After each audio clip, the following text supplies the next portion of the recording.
Warm welcome to a Podful of Saints on Wednesday, the 8th of November 2023, episode 17, series 5, season 23-24. Right, that's all the niceties out of the way. Let's have a look at the not so niceties. Jake, how are we doing? Jake Ellacott over there. Hello, Dave. Lee, I hope you both had a nice evening. I mean, it was a pleasant one for me. No traffic, no football. Oh, lovely. Hope you're both well. We had a wonderful time, didn't we, Leelawood, on our way to wherever it was we went last night, Braintree Town. Wonderful journey. Yeah, I was the Robin to your Batman in your little Batmobile there, Tabs. It was, well, when I say that, it was like the episode of Only Fools when Del Boy and Rodney are donning the costumes and running down the street because we thought that we were going to miss kickoff, didn't we, mate? Tragically, they cleared the motorway in time and we did get there in time for the game. There you go, can't have everything. Right, again, we're talking about last night's National League South match at Cressing Road, away to Braintree Town. Our 76 4-0 defeat, and the second time in 20 games. 4-0 down at half time, which is going at quite a bit. Our record against them isn't great, is it? What's it now? 5 games without scoring against them, lost 4 on the trot. I don't know why we bothered going. We should have sat in that traffic jam, Lee, just stayed there. To me, Lee, it similar to other games. Thinking of Farnborough for one, Billericay. If teams are prepared to attack us, we don't have an answer. We are not able to turn the tide and say, no, you're not going to impose yourselves on us. We're going to impose ourselves on you. And we just didn't know what to do when they came at us, did we? I think that was the one disappointing thing. The one element that I've taken out of last night that was so galling and it hurts the most is we didn't suit up for the battle. You know, we didn't fight. There was none. And I think there's this mindset now, maybe within the players, that they can turn up and the football will get them through. You've got to fight at this level. They know that. And I don't know whether it's a mentality that's been installed from the management or whether they're just adopting it themselves because they think they're better players than what they actually are. The fight, they Braintree it in our faces.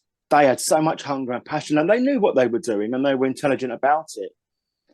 Tavs, listen, mate. I mean, I don't think it's a stretch for me to say it's probably one of the worst performances from our club in a good number of years. And no matter how hard I tried, no matter how many visits to the bar, no matter how many pints I had, last night was a bloody sobering experience for the 25, 30 people behind that goal supporting City. Yeah, we looked for a start second half, and there were a few of us 30 City supporters there. There were a few others round the ground. We're going to have trouble hanging on to them for away games if we carry on with performances like that. But that's the way it goes. Oh, you threw me off what I was going to say there, Lee. No, I'll let you carry on. I'll come back to mine. Well, obviously, for those who weren't aware, young Jacob and his female companion were out celebrating their anniversary. So that's why you weren't present. Did you follow it staunchly, Jacob, on the socials, or were you just more engaged in the lovely Vix? A bit of both, you know, when she went off to the toilet, take a look at the phone. Oh, we appear to be 4-0 down already. Yeah, it was. The reports back are as bad as I expected. I think I've seen a few comments from people talking about the defence, particularly in the defending for the 4 goals. Sounds like it was absolutely horrific on all accounts. One positive is we drew the second half, so we can take from that, you know, what we want. But overall, it's just a bit of a disastrous evening, wasn't it? I mean, especially after the last result wasn't great at home, and we thought we've got 10 days now, try and reset, rebuild, let's go again, see what we can do. And it's just gotten worse, hasn't it? It's terrible. And you can see fans now are properly starting to lose patience. Oh, mate. Well, behind the goal. Yeah, sorry, yeah, go on. Yeah, look at the team first of all. David Noble made 2 changes from the Averley game. He brought Ryan Blackman back in for Emmanuel Harvest, which makes sense. Ryan completed his 1-match suspension, but he's not having a good season. He simply isn't, unfortunately. He's a shadow of the player we saw last year. Hopefully he'll find his touch soon, but it's way off at the moment. And the other one got everybody excited. Poor old Ibia Canby got dropped, and back came Sean Jeffers. Now, we hope Nobby don't say, well, that's what happens when I play him. you've got to give him a run in the side. And when you get a player like this, we've said it before, we know it won't happen. You build your side around him. How many teams have got a goal scorer of his calibre in our league? None. So you do build your play around him and look to get the maximum out of him, which is not the way we play. Whether Nobby will stick with him a bit longer, none of us know. We don't know at all. The other thing was substitutions last night. At half time, he took Ryan Blackman off and he took Nathan Carlisle off. Unfortunately, the question wasn't asked in the interview why he took them off. One would imagine it was for their performances. And then later on, he took off Ben Smith as well and put George Morrell in the centre of midfield. I think so far he's played him up front, he's played him out on the right, and now he's played him centre midfield. Flaming goal, mate. You know what I mean? He can't do any bloody worse. The thing is, the team, we spoke to a few fans behind the goal, and when the team news came out, it's probably the best team that we could have picked. It was quite exciting. Blackman was back. Yes, Jeffers was back. But I think, you know, the excitement was there, and that soon came crumbling down when we just offered nothing. You know, I don't mind. Well, no, I do mind. I appreciate we're going to lose to better teams, and I appreciate we're going to lose to soft goals or decisions that don't go away. But when you lose and you don't even try, there's no spirit there. There's no fight at all. And I think it's very testament to Nobby's post-match. You can see how demoralised he was, fellas. And he said it himself. He's looking for fresh faces. Fresh faces is one thing, but fresh ideas has got to be on the table as well, because I don't think the way we're trying to play football and attack football games at the minute is working either. The best will in the world, you have to match your opponent. And he spoke about that, but you've got to match them with intensity rather than just other than footballing ability, because at this level, this isn't a Premiership. You're not going to have the time on the ball. You're going to have people in your face and kicking you and all sorts of things. And Braintree, they get a lot of stick from me, notably, towards their chairman. And we had a good old chit-chat last night. But one thing he said, and bearing in mind that he's been, the chairman of Albans City for quite a number of years prior to him going to Braintree, that's the worst City side that he's seen. Worst City side. Worst City performance, certainly. And I think, quite frankly, the club, the name, the shirt, the badge, the fans, they deserve better than what we got last night. After the win at Chippenham, when we came from behind to win 2-1, and then the game against Slough, when we lost a 2-0 lead, but then 5 minutes later came back to get the winner, people said about the character in the side. And I didn't believe it, because we've seen it so often this side. They've got away with results where matches they have won, where they've really had to dig deep defensively, if you like. Call it character, but no, they got away with it so many times. Woodwork saving us, good goalkeeping saving us. And we've seen it so many times. The fight isn't there. That squad hasn't got the heart that you would hope for in your team. But maybe it does come down to the way we play. We're trying to do this passing game. And when it goes wrong, we've mentioned it before. You mentioned it again there, Lee. Changing the way we do it. Joe Partington is the only one, I think, who is trying to change it in some ways with passing the ball through the middle from the defence, and instead of going over there, back there, and this way round. But it's making us a bit more direct, which is a way to create chances. It really is. But it means your forwards are playing with a back to goal all the time. And we've got to find ways of getting on the front foot more instead of letting teams come on to us. I'm going to bring Jake in because Jacob, in the Batmobile last night, Tavs and I were discussing this on the way home. And I think I put the question, Tavs, was this result coming? Was this performance coming? And he was, Tavs was absolutely said 100%.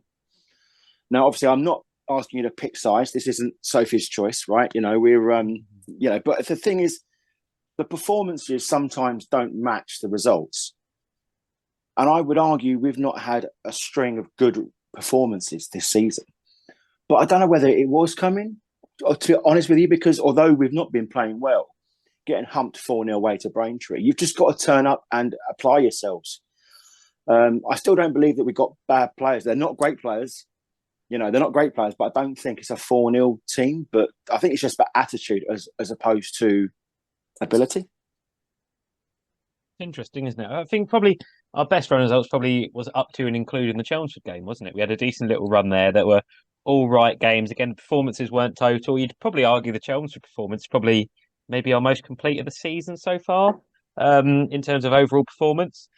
But yeah, I mean, I wasn't expecting that result. I didn't think it was coming. I didn't think we were going to go to Braintree and lose 4-0. I mean, I know we've been struggling lately, but like you've both suggested, I think the real shock to me was the lack of fight last night. And also, interestingly, last week's episode, Lee, you mentioned Braintree will be up for this game. They will fight. They will dig in, and they did exactly that. And to be honest, the fact that we went there and weren't prepared for that is, I think, a real negative on the players and the management team as well. And I think everyone's got to take responsibility for that. And I feel incredibly sorry for both of you and all the fans that travelled last night, who I know as well made quite good noise in the second half behind the goal.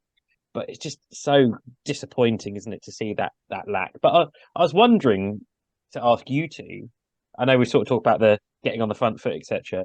What was actually the problem in defence that caused us to concede 4 goals? Was it Braintree's strength, Braintree's pace? What was it that sort of exposed us, and why couldn't we cope with them? Getting the ball forward early, quick man up front, and we were exposed. Yeah, you mentioned earlier about the Chelmsford game there, Jake. That's the last time we had a clean sheet, 8 games ago. Yeah. And of course, we got the 2 fullbacks injured in that game. I know we've mentioned it before, but is it as simple as that? Is that why we're not as tight as a back as what we were? 'Cause I don't think it's so. The midfield is to blame as well. The midfield, it simply is not strong enough at the moment. We concede possession too easily when we got it. We're not winning it back enough when we haven't got it. Perfectly right, because if you look what happened away to Oxford in the playoff final, they hurried and hustled. They didn't give us any time on the ball. Last night, point in case, Blackman and Smith, they got dispossessed far too easily, didn't get any sort of time to settle. I think bad marking. I mean, the thing is, the goals come out of nothing. I bumped into Ben Wyatt and Michael Clark at half time, had a quick little chat, and they were like, what's going on? You know, you blink and you're 2-0 and you're 2-0 down. That can happen, but not on 4 different occasions. And I think the case is they just got the bit between their teeth, Braintree. And I just don't understand why we weren't prepared for that onslaught, because that's how you've got to establish yourself in the game first before you start with your twists and your flicks and your nice football and you're taking time out of the game. You've got to earn that right to play that way at this level, certainly. The fact is they had something. The second one was a very good header. First one, the bloke was unmarked in the middle of the box. Good delivery in. But they were pressing quite high as well, Jake. They were, they were really pushing us back. And the only outlet we had, Mitch had a couple of bursts forward. I mean, we had a couple of shots across the box, but again, the game was pretty much done by that point because Braintree took their foot off of the pedal. And to be honest with you, if it wasn't for the keeper, it could have been 2 or 3 more. I thought Sam Bentley had a very good game again. He made one absolutely brilliant save from a superb shot as well, it was. So credit to them for that. But he's the only one that comes with credit. Standing next to Tim Petty, I know you wouldn't wish that on many people, but somebody has to do it. He said in the second half, when we were just going across the pitch, he said, what are we trying to do here? What are our tactics? Are we trying to just limit the damage now? Because we're 4-0 down at half time. Or are we trying to get back into the game? Because if we were trying to get back into it, we went about it a strange way. Got goal kicks towards the end of the first half. We were either 3 or 4-0 down. They scored a 4th one just for half time. And we're doing a short goal kick. Joe Partington touched it short to the goalkeeper, who then hits it out to the right back or whoever else on the right wing. What the hell are we doing? Are we trying to save this game or not? And when we were defending free kicks, when heavily down already, 3 or 4, everybody back. We weren't trying to counter-attack. Or we were, obviously, run up pitch as fast as we can, but we didn't have somebody up there to take. I know it's something we've banged on about before, but you just wonder, what is the thinking of our tactics? I do think that last night in particular, we had no adaptability. We didn't respond to what was put in front of us. Fine, you can go into the game with a game plan, obviously, and you want to implement that the best you can. But I think it's quite evident after the first 15 minutes, the Braintree were going to stop us playing football and then play as and when they could. But the City just didn't respond. They didn't respond. There was utterly no fight, no endeavour, no guile, no passion. And I think, as I said to you before, that's what hurt me the most. We were sitting, there was a good group of us behind the goal. we had no chance of seeing the ball up that end of the pitch because it was all being played. Braintree took their foot off the ball, but they were happy to let us have it because they let us have it along our back line. And it'd be really interesting to find out the pass percentage of our players in that game, because it's got to be single figures. I mean, I can't remember one passage to play where we strung more than 4 or 5 passes together at best. Yeah, it was one nice move in the second half, but it didn't come to anything. It pretty much went across there and back there. It didn't come to anything in the box. Their keeper, he might as well have gone home. There's no point in him standing around. You'd like to think it's a one-off. Yeah, you're right, Lee. On the way home, I did say I saw this result coming. Not against Braintree, but it's been. I just felt we've been off a pace in so many games this season. Someone eventually is going to get a few goals against us, and it's going to happen again unless we change. Nobby's got still got 7 players out injuries. In credit to him in his interviews, he doesn't bang on about them, whereas a lot of managers would. He could do. But you look at that squad, you're bringing any in. Is it strengthening us or is it changing like for like? And we really do need to look outside to freshen it up. I think I said last week, I think Ben White and Zane Banter are both massive misses out of all those players. Sam Brown, he was doing all right. I thought his fullback position. But I think for me, it's those 3 really that we are massively missing. But then I was actually thinking a second ago, you were both talking about the midfield, and I sort of brought this up at the start of the season. I think Kyan Wiltshire is a really obvious miss in the centre of the pitch there. I think we missed him in that Oxford game, actually. You know, he was already injured by then, wasn't he? He didn't have any in the middle there to fight properly for the ball. And I think we've missed it all this season again. And I think it might be one of the factors why Ryan Blackman has been struggling so much, because he's having to almost do his job and also a bit of Kyan Wiltshire's job. And I think that is why he's really struggling in that midfield. And even if Kyan's not available, it feels like we just haven't gone out and got a replacement or someone similar like him to do that job in the interim until he's back. And you just wonder, again, that was probably an obvious thing in midfield at the time in the summer. Why wasn't that really addressed? You could argue now we've got Harvest in on loan, but then it's only a loan, and he didn't start last night. So is that the option there? Don't know. It's very difficult. And I think another annoying thing about last night was they won. They got a good result at Havant, didn't they, at the weekend? They played high intensity football there. Decent performance. It sounds like it was exactly the same there. They didn't really have to change their plan much. So surely we should have been anticipating that. But with the injuries, if only we had a highly, different sort of scouting network. If only we had an abundance of scouts trawling the country, preparing us for this exact plight. Sorry, Dave. Sorry, mate. No, it's all right, mate. I think the injuries are a real issue still. I think most managers would struggle. And I think, again, we saw the team last night. We talked about, that's probably our strongest team. But there wasn't really much else on the bench, was there? To sort of, if you have to make those changes, there's not really anyone there. I mean, George Morrill coming on in midfield. I mean, for goodness sake. I mean, we are struggling for numbers there, clearly. And that is a massive issue. So either we bring in replacements or whatever we need to do, you have to try and fulfill that job. Otherwise, we're just going to keep struggling. It's funny you say about their big win Saturday. By all accounts, apparently, they were quite flattered by that 4-1 win against Havant and Waterlooville. And let's face it, everybody's thrashing them. Even we got 2 past them. But they did beat Worthing 4-0 early in the season. So they've beaten a couple of good sides with 4-0.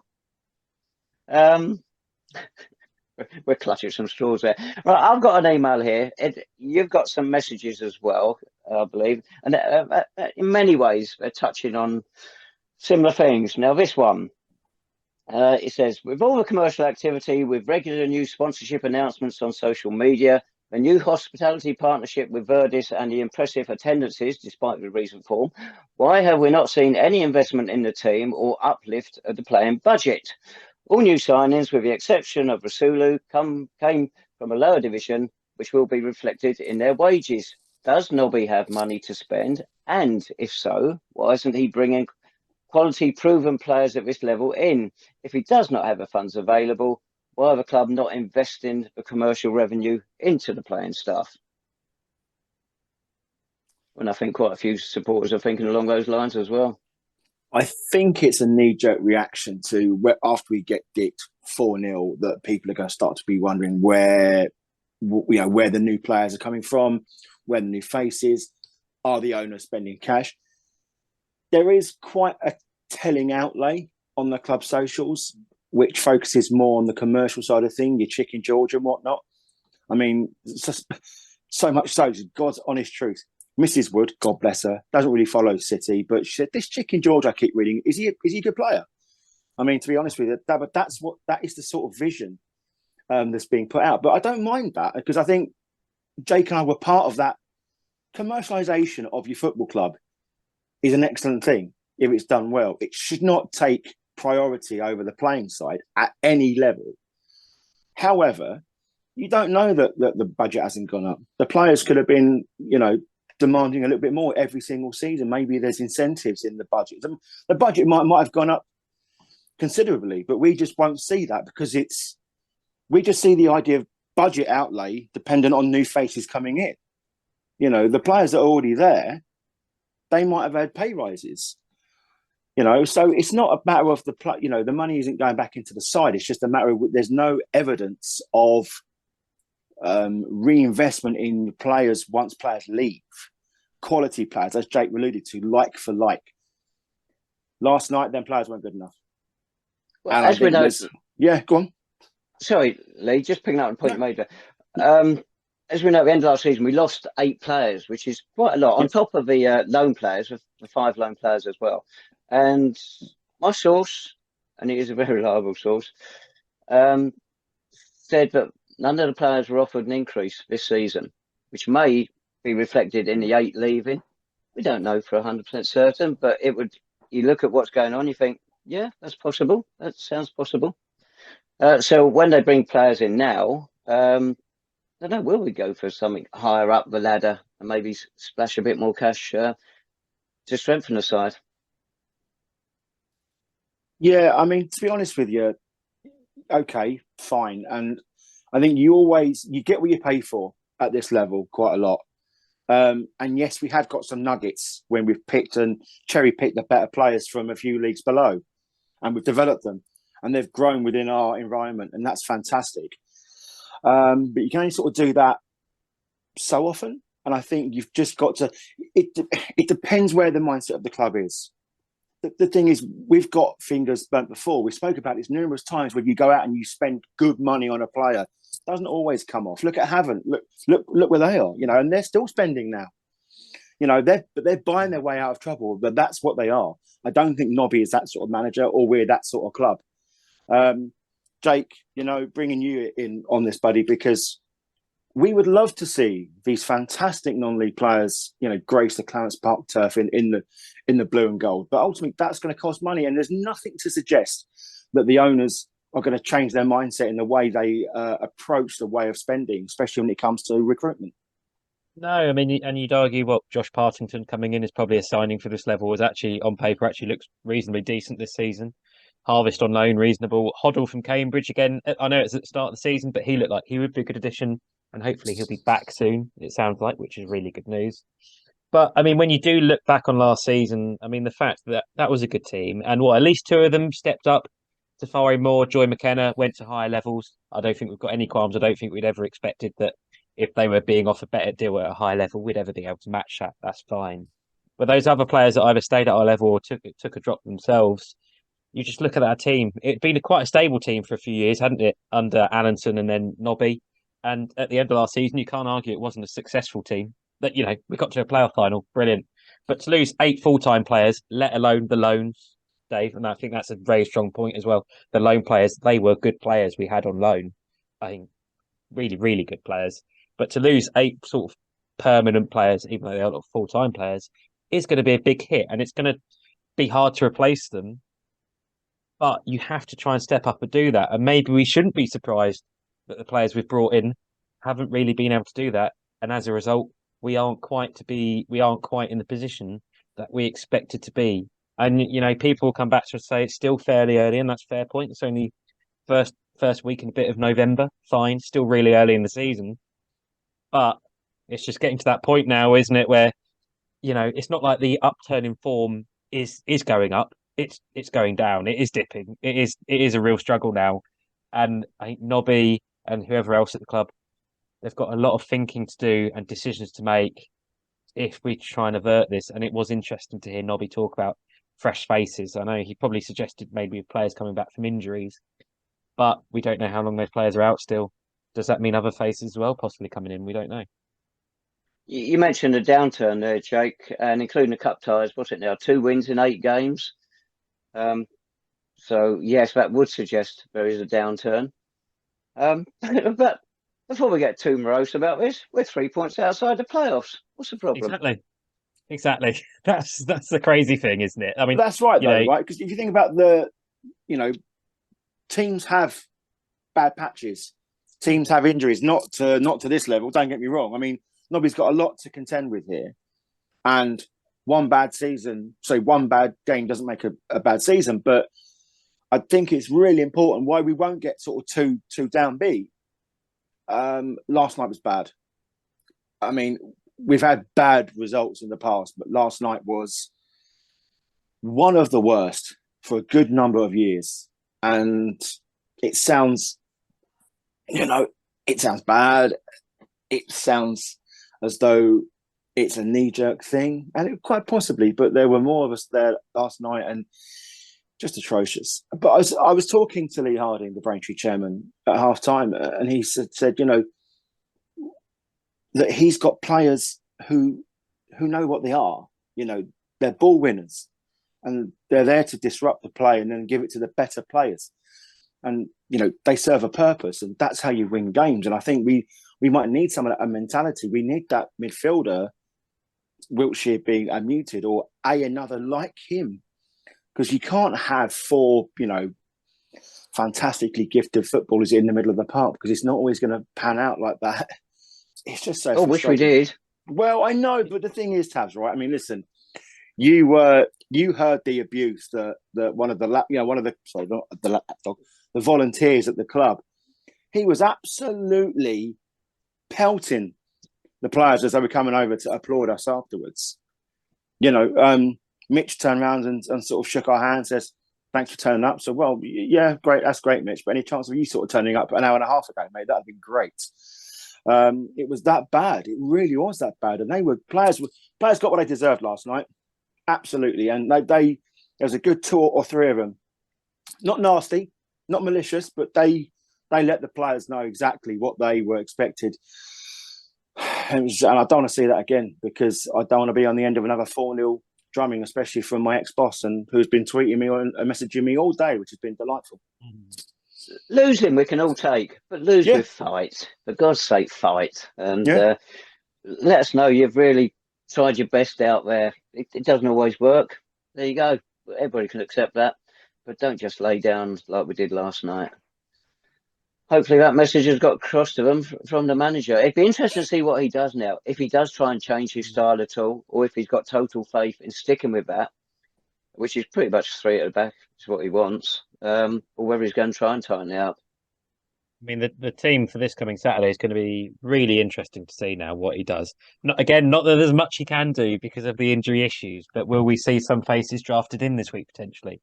We don't know, but you just have to wonder, what is he going to do and who's he going to change in that team? You'd probably guess a Canby will come in for Saturday, I guess, but then for who? Why? Who for? Yeah. Well, no, exactly. So, that it's really difficult and it's hard to say. Probably the only player that deserved their spot, Sam Bentley in goal.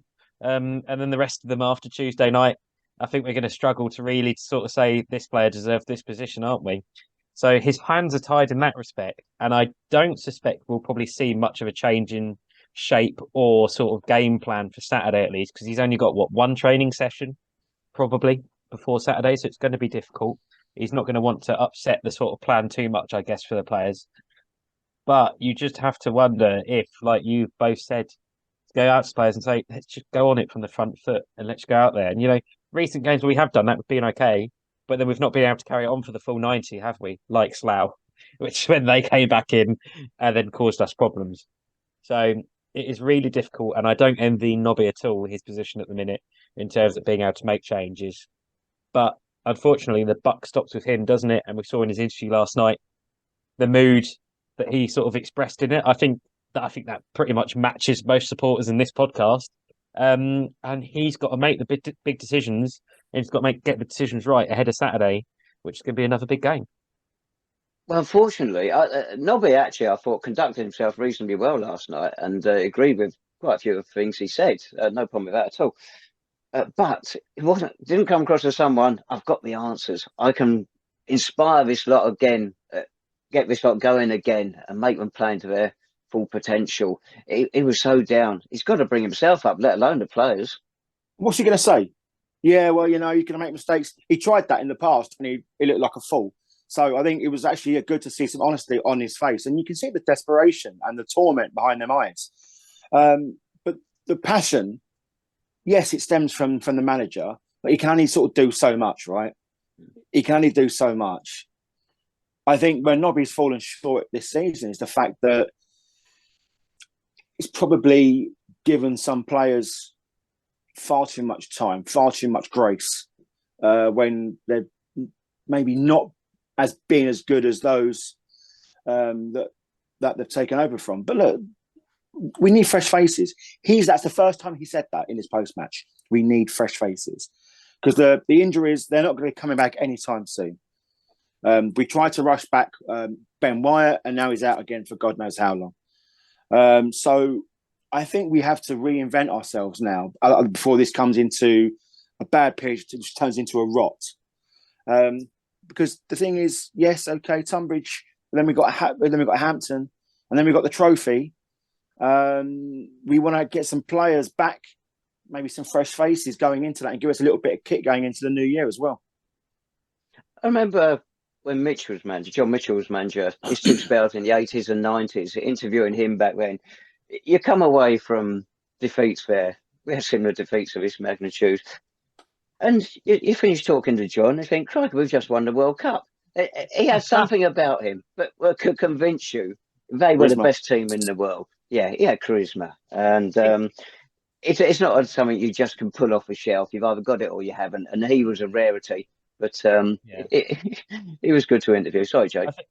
No, it's right. I think Lee makes a good point in terms of the games now. From this Saturday, we've got 5 games in 2 weeks. I make it around there.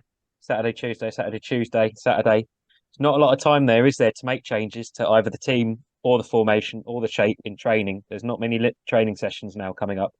And that is why, again, we sort of pinpointed, didn't we, that 10-day period we just had of sort of building things up, getting going again. Unfortunately now, options are limited. Yeah, well, exactly. We've got a tough run and we'll get to Tonbridge. But I just want to mention before we move on from Nobby, just over a year ago, we travelled to Hampton on a Tuesday night, which we're doing next Tuesday. And it may have been lucky in points, but it was one of the most clinical Saints performances I've ever seen. It was one of the most enjoyable Saints performances. We were lucky, sure, but we created chances. We had players scoring goals. We won 6-0. It was a brilliant evening. Hampton, at the end of the game, they were all coming over and saying, well done, lads, that was brilliant. We are absolutely abject at the moment. We are in trouble. And what a contrast now, isn't it? If we're going into that game, even if we win on Saturday, there's still the question marks going into that Hampton game. And if you compare it to just over a year ago, it feels very different at the moment, doesn't it? That Hampton game could have been 3-3 at half time, couldn't it? Yeah. They had so many chances like we did. But also, Jay, of course, yesterday, 2nd anniversary of the Forest Green Rovers game. Oh, what a great way to mark that. There's a contrast there, fellas. They're very, very good and they're very, very bad. It's real contrast. But Dave, you know that's Hampton game. You say it could have been 3-3, but wasn't at least the football quite entertaining that night? It was quite a crazy game, but it was that approach that Nobby had back then of just let's go for it, let's see what happens. I'll make changes, I'll bring on subs. I want up my lads just hitting shots, getting them away at goal, see what happens. We've got the players to do it. And you just wonder at the moment, do we have the players to do that and recreate that performance? Probably not. Well, Tonbridge Angels, I think they're 1 defeat in 7 now. Though they're not rising high up the table. Starting to put themselves together. They've won the last 2 games at Clarence Park. But given the way things are for us now, you could have had worse games coming up, I think. I don't think there are any worse games to come up, Taz, because the thing is, if we play anywhere like we did against Braintree, we're in for hiding no matter who turns up as a opposition. I mean, we spoke about inconsistencies. we don't know now, do we? We can no longer sort of look at fixtures and say, well, you know what, we can get a point here or 3 there, whatever. We don't know now, because what I thought was our strongest team available last night got absolutely spanked. So, you know, where do we go from here? And I think that we do need a reboot in terms of just a different style of the way we're playing. Not necessarily personnel, but certainly make ourselves tighter and harder to beat. And maybe people don't like us playing direct, but the thing is, if we played direct, we got a chance of playing in their half a little bit more and forcing them, like teams have been playing against us, and it's been fruitful for the opposition. You know, and I know we haven't got those players necessarily, but we've got to try and look at something else. We've got to look at something else, or a different spells, maybe, and a plan B, and a different way of attacking the opposition. Because at the minute we're trying to pass through them, and we're getting our backsides handed to us on every single time. Yeah. Well, let's be bold. Let's make our predictions then for Tonbridge. Right. Okay. Go on, Jake. I'll go for 1-1. Look what you've done to him. St Albans City, look what you've done to Jacob. He's going for a draw at home to Tonbridge, for crying out loud. Bloody hell. I mean, I want us to win. I'm gonna go for a 2-0, because it's the hope that kills you, Tabs. But honestly, mate, we need to step up or do something, because a few players to mention for Tonbridge on Saturday. They'll be without Ben Swift. He got sent off on Saturday, but it'll be the return of a once almost City legend, Sean Shields, who signed there not long ago. For our newer viewers, he was quite a good prospect that came through the City ranks and played. Well, actually, no, he was on loan, wasn't he, initially? And he played really well for spells with us.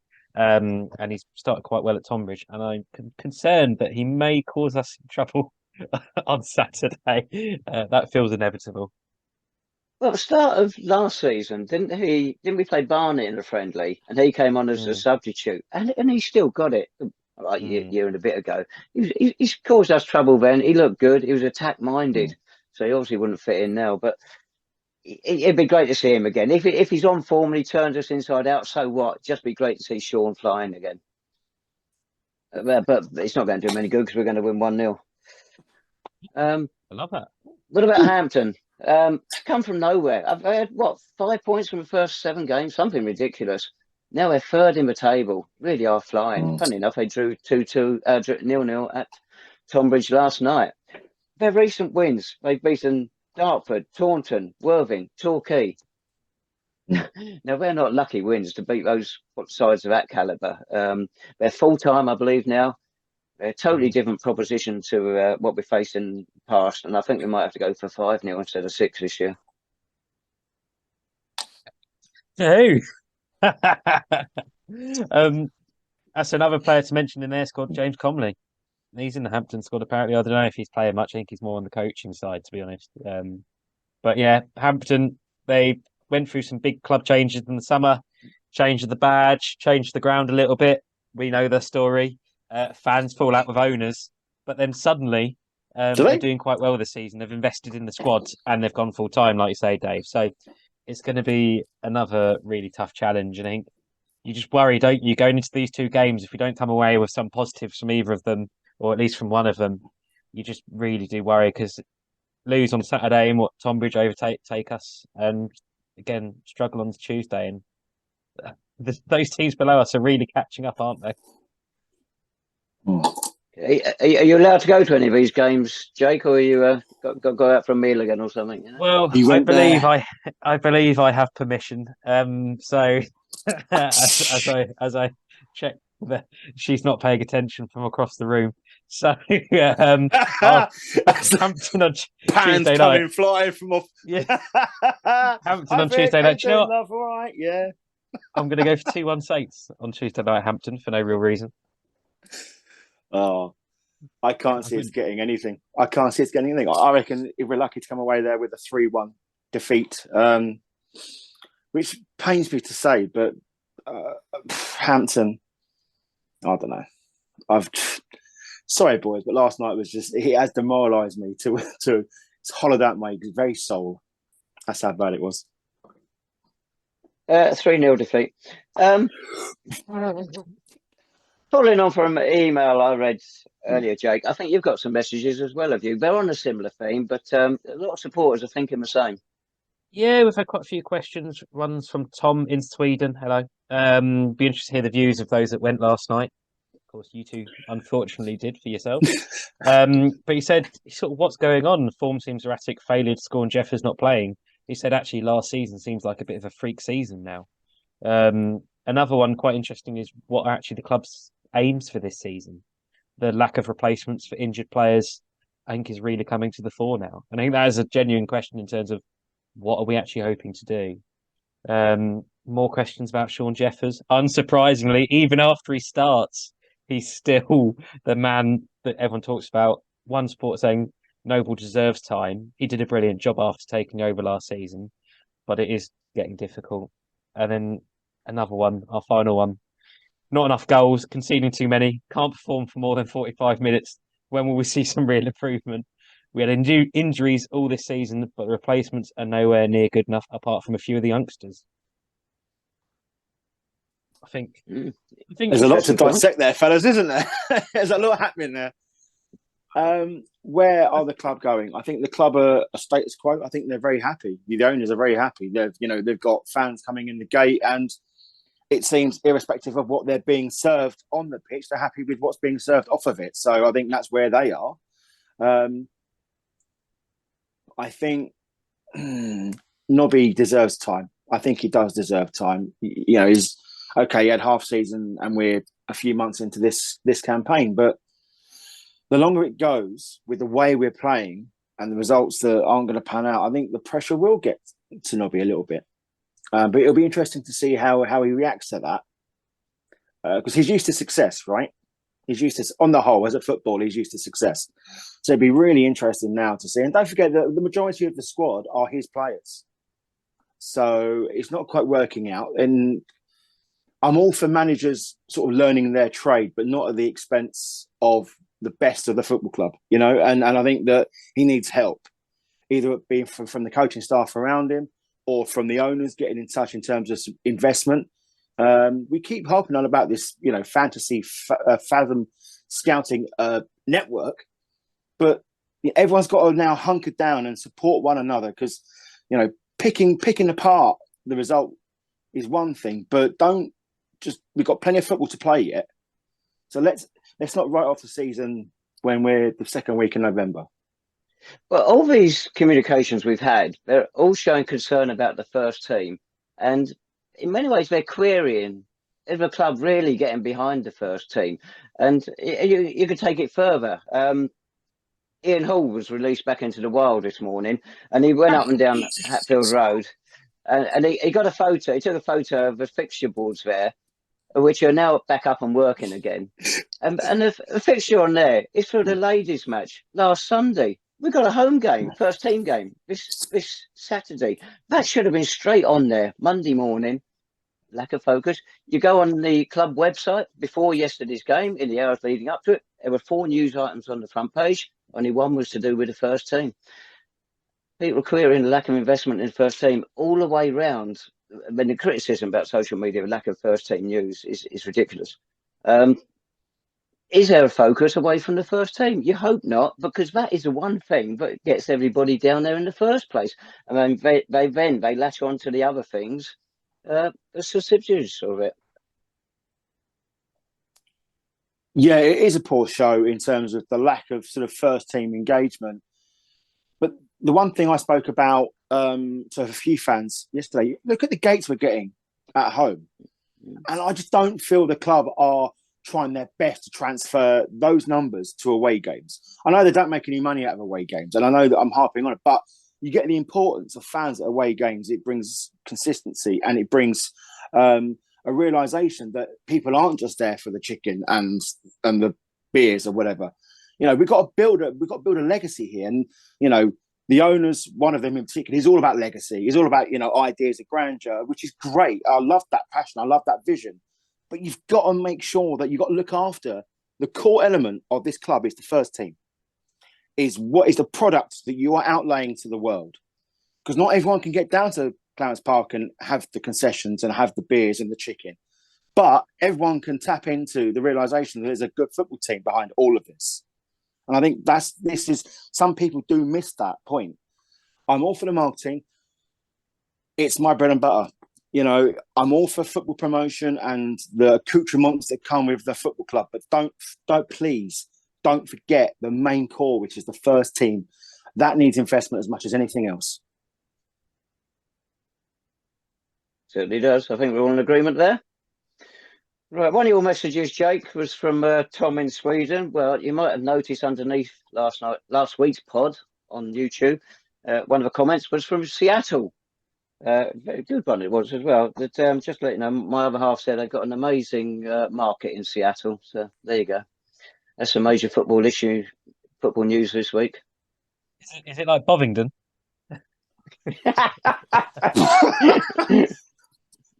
Yeah, exactly the same. Yeah. Well, on that note, I think we want to say thanks to everyone that has been responding, whether you're watching and listening, but in Hertfordshire, across the UK, or across the globe. I think we are genuinely amazed by the amount of people that watch this and engage with us from everywhere. So thank you very much. If you do have any questions, find us on Twitter /X, Podful of Saints. Leave a comment below. Email us, whatever you want to do. And hopefully the Saints and the players and Nobby can prove us wrong and pick up a few points from the next couple of games. I think that'd be brilliant. So I think unless anyone has anything else they'd like to mention, I think we will say goodbye and we will speak to you again next week. Come on, you Saints. See you Saturday.